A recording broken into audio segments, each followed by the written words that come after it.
Hello everyone, and welcome back to the Red Door Yoga Mini Sutra series online. Today I wanted to talk to you about the keys to mastery.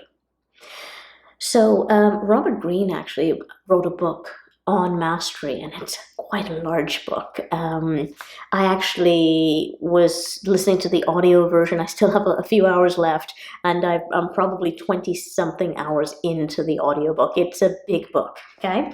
But quite interesting and well worth reading if you want to put aside that time.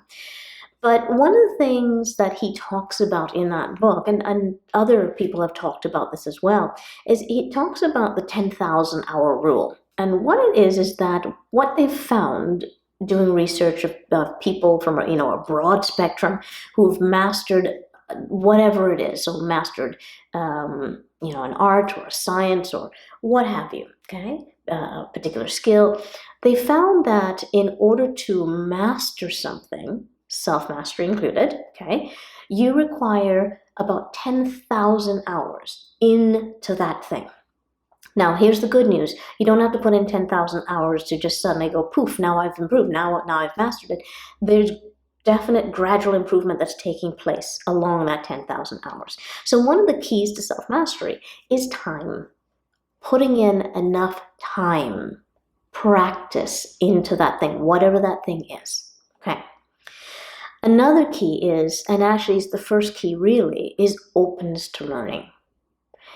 It's amazing how many of us want to master something, yet we don't actually want to learn. And what I mean by that is we want to know, but we don't ever want to be in a position where we don't know. And if we're going to learn, we need to not know and then eventually know.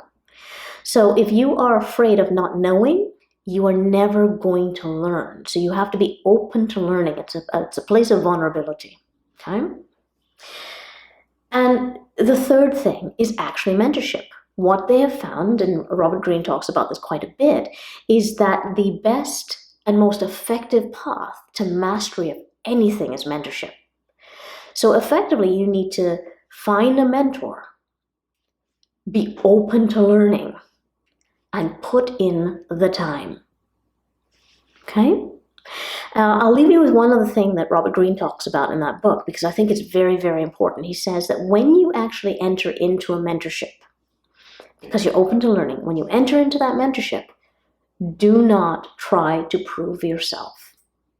So many of us step into our mentorships with the idea that we need to prove ourselves to others.